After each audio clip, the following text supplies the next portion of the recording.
दोस्तों, एक गांव में मंगला नाम की एक औरत रहती थी। उसके दो लड़के थे। एक का नाम अमन और दूसरे का नाम अमर था। अमर सबसे बड़ा लड़का और अमर छोटा लड़का था। मंगला का पति बहुत साल पहले गुजर गया था, इसलिए मंगला अकेले ही अपने दोनों बच्चों का लालन पालन और पढ़ाई लिखाई कराने की जिम्मेदारी निभा रही थी। अमर और अमन अब दोनों बड़े हो चुके थे। दोनों की पढ़ाई की चिंता अब मंगला को सताने लगी थी। एक दिन मंगला का भाई मंगला के यहाँ घूमने आया तो मंगला ने अपने चिंता का कारण अपने भाई को बताया कि मैं अपने दोनों लड़कों को कॉलेज की पढ़ाई के लिए शहर भेजना चाहती हूँ, पर मेरे पास पैसे नहीं है। तब मंगला के भाई ने कहा कि मेरे पास भी पैसे नहीं है, लेकिन मैं तेरे एक लड़के को पढ़ा सकता हूँ। पहले तू यह बता कि तेरे लड़के में पढ़ने में कैसे हैं।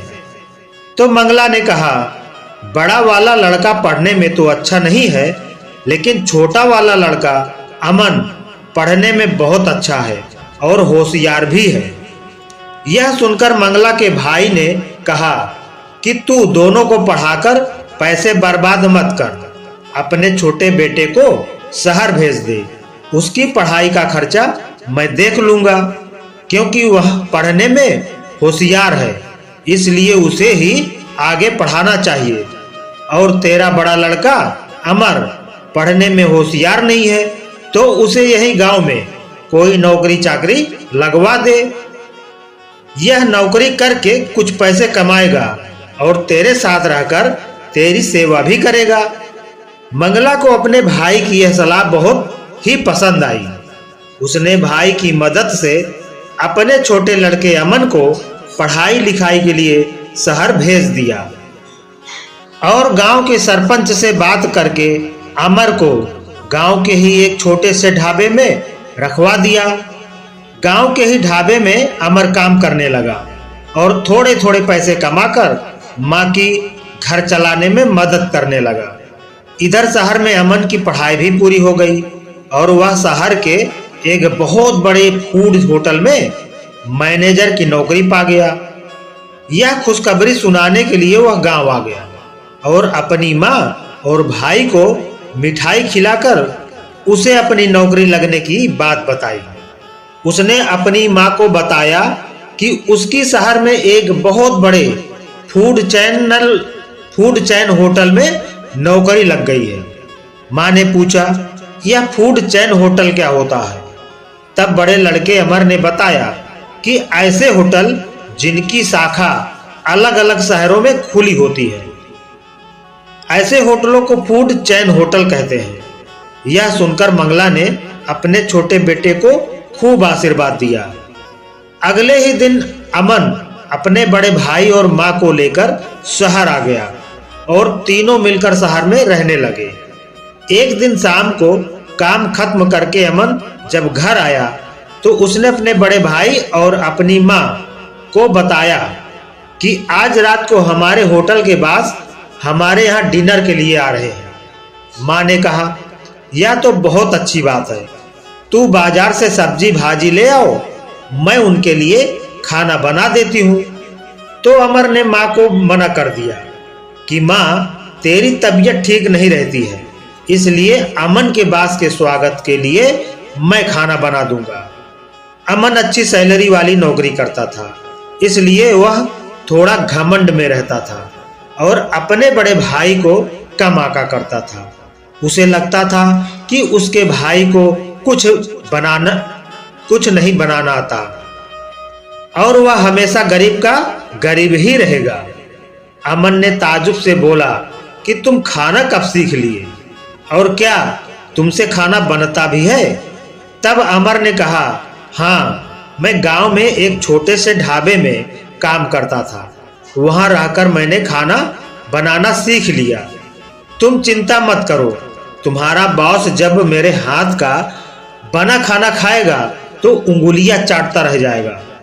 तभी दरवाजे का डोरबेल बजा तो अमर ने कहा, देखो अमन, लगता है तुम्हारे बॉस आ गए हैं। मैं दरवाजा खोलता हूँ। अमन ने तुरंत अमर को रोका और कहा कि तुम्हारे पास कपड़े पहनने के सलीके नहीं है। तुम गरीब और अनपढ़ की तरह कपड़े पहनते हो, इसलिए तुम दरवाजा मत खोलना, वरना बास को लगेगा कि हम लोग कितने पिछड़े लोग हैं। और जब तक बास रहेंगे तो तुम बास के सामने मत आना, किचन में ही रहना। अमर को अमन की बात सुनकर थोड़ा सा बुरा तो लगा, लेकिन फिर उसने सोचा कि उसका भाई पढ़ा लिखा है तो सही बोल रहा होगा। अमन बास को अंदर लेकर आया और अपनी माँ से परिचय करवाया। कुछ देर बातचीत होने के बाद बास को खाना परोसा गया। बास ने खाना खाया तो उसे खाना बहुत पसंद आया और उसने खाने की बहुत तारीफ की। इसके बाद उसने अमन से पूछा कि खाना किसने बनाया है। अमन कुछ बोल पाता उसके पहले ही मंगला ने बताया कि यह खाना मेरे बड़े बेटे अमर ने बनाया है।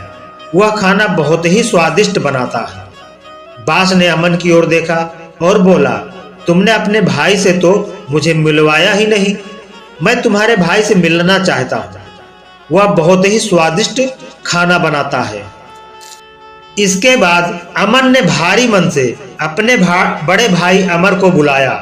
अमर के आते ही बास ने अमर की खूब तारीफ की और उसे अपने होटल में मुख्य हलवाई के रूप में नौकरी देना चाहा और कहा कि अगले दिन होटल आकर तुम्हें एक स्वादिष्ट खाना बनाना होगा। हम उसे टेस्ट करेंगे और तुम्हारी नौकरी पक्की हो जाएगी। अगले दिन अमर होटल पहुंच गया और एक लाजवाब स्वादिष्ट खाना बनाकर होटल के मैनेजमेंट टीम के सामने परोसा।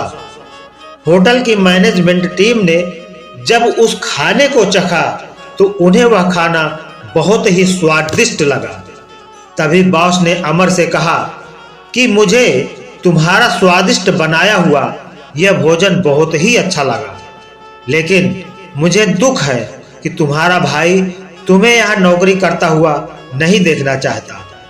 मैं जब आज अपने घर से होटल में आ रहा था तभी मैंने अमन को एक चौराहे पर खड़े होकर अपने एक कर्मचारी से बात करते हुए देखा, तो मैं वहां चुपचाप खड़ा होकर इनकी बात सुनने लगा। तो मैंने सुना कि अमन मेरे उस कर्मचारी से कह रहा है कि जब तुम मेरे होटल पर आकर खाना बनाना तब वह कर्मचारी तुम्हारे खाने में अधिक नमक डाल देगा। इसकी वजह से तुम्हें यह नौकरी नहीं मिल पाएगी। यह सुनकर अमर ने अपने भाई अमन से इसका कारण पूछा तो अमन ने कहा कि मैं इतनी पढ़ाई लिखाई करके यहाँ तक पहुँचा था और तुम बिना पढ़े लिखे यहाँ नौकरी करने वाले थे और मेरे जितना ही वेतन पाने वाले थे। यह मुझसे बर्दाश्त नहीं था और मैं चाहता था कि जीवन भर तुम मेरे दिए हुए पैसों में ही अपना जीवन जियो और मेरे प्रति एहसानमंद रहो। इसलिए मैंने ऐसा किया था, लेकिन मुझे अब अपने किए गए इस काम पर पछतावा है। मुझे माफ कर दो मेरे भाई। तभी बॉस ने कहा, अमर आज से तुम हमारे यहाँ काम करोगे और तुम्हारे भाई अमन को आज ही मैं नौकरी से निकाले दे रहा हूँ। यह सुनकर अमर ने तुरंत बॉस से कहा, नहीं सर, ऐसा मत करिए। मेरे भाई से एक छोटी सी गलती हो गई है, उसके लिए इतनी बड़ी सजा उसे मत दीजिए। आप उसे माफ कर दीजिए। उसने मेरे प्रति जो भी किया मैंने उसे माफ कर दिया। अमन ने जब यह सुना तो वह रो पड़ा और अपने भाई के पैरों में गिर गया। इसके बाद दोनों भाई हंसी खुशी उस होटल में काम करने लगे और हंसी खुशी उनका जीवन बीतने लगा। तो दोस्तों, अगर आपको यह कहानी पसंद आई हो तो वीडियो को एक लाइक अवश्य कर दीजिएगा और वीडियो को शेयर करके चैनल को सब्सक्राइब जरूर कर लें। धन्यवाद।